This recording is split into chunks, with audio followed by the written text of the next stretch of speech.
السلام علیکم ویورز، آج کی ویڈیو میں آپ کو سورہ فیل کا پس منظر بتائیں گے۔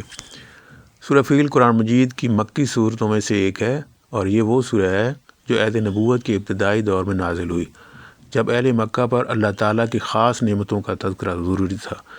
یہ مختصر سورہ دراصل ایک بہت بڑے تاریخی واقعے کی طرف اشارہ کرتی ہے جو رسول اللہ صلی اللہ علیہ وسلم کی ولادت سے محض چند دن یا تقریباً 50 دن قبل پیش آیا تھا، اور جس سال یہ واقعہ ہوا اسے عرب میں عام الفیل یعنی ہاتھی کا سال کے نام سے یاد کیا جاتا ہے۔ اس واقعے کا مرکزی کردار یمن کا حبشی عیسائی حاکم ابرہہ تھا، جسے حبشہ کے بادشاہ نجاشی نے یمن کا گورنر مقرر کیا تھا۔ ابرہہ کو عیسائیت سے شدید لگاؤ تھا اور مذہبی اور معاشی دونوں وجوہات کی بنا پر اس بات پر تل گیا تھا کہ عربوں کی تمام تر توجہ اور تجارتی سرگرمیاں مکہ کے بجائے یمن کی طرف منتقل ہو جائیں۔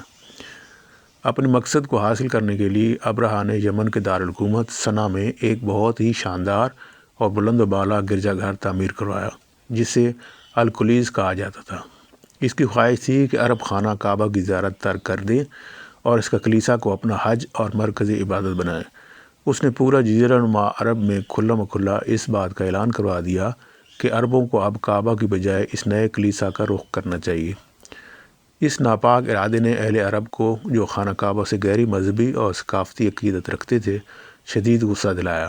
روایت ہے کہ قریش کے کسی فرد یا بعض عربوں نے غصے میں آ کر ایک ایسا اقدام کیا جس سے کلیسا کی بے حرمتی ہو گئی۔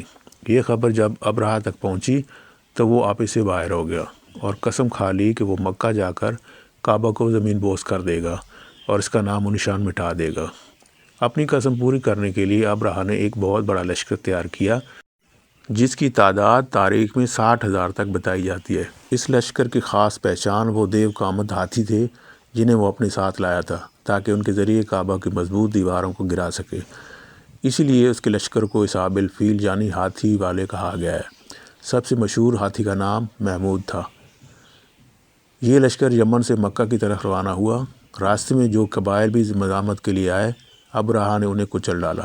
مکہ قریب پہنچ کر اس کے دستوں نے اہل مکہ کے مال مویشی بشمول حضرت محمد صلی اللہ علیہ وسلم کے دادا حضرت عبدالمطلب کے اونٹ ضبط کر لیے۔